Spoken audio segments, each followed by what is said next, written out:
On vous présente aujourd'hui un modèle qui a complètement changé récemment du côté de Mitsubishi, l'Outlander. En fait, c'est un modèle populaire qui est là depuis des années.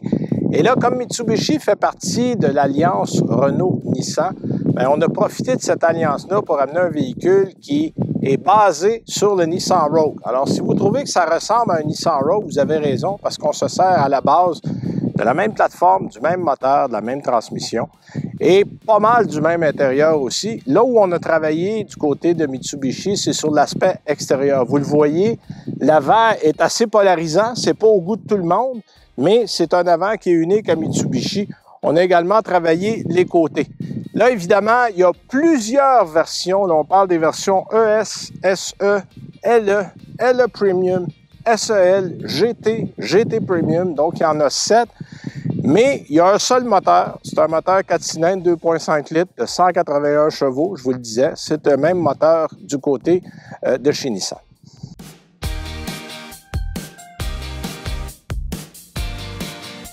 On l'a mentionné en introduction, il n'y a pas moins de 7 versions de l'Outlander. C'est sûr que si vous optez pour la version ES d'entrée de gamme, il n'y a pas grand-chose. Il y a beaucoup de plastique, mais il n'y a pas beaucoup d'équipement. Il faut aller vers une version, on commence autour de LE.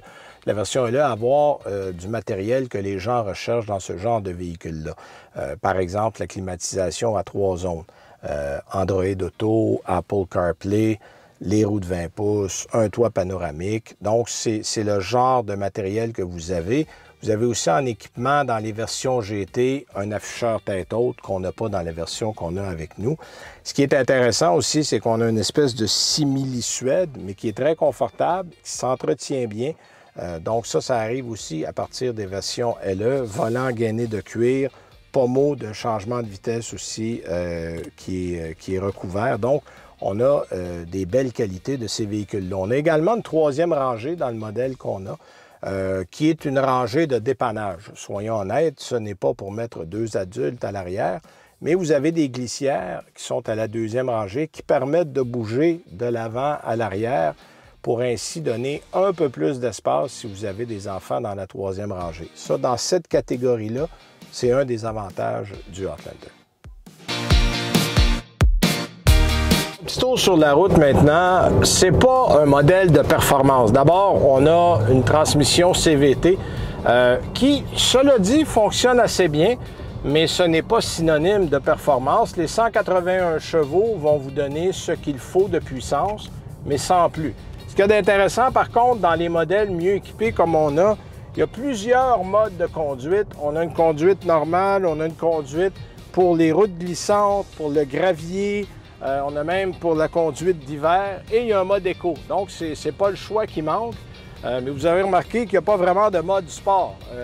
C'est-à-dire qu'on n'a pas vraiment besoin de ça.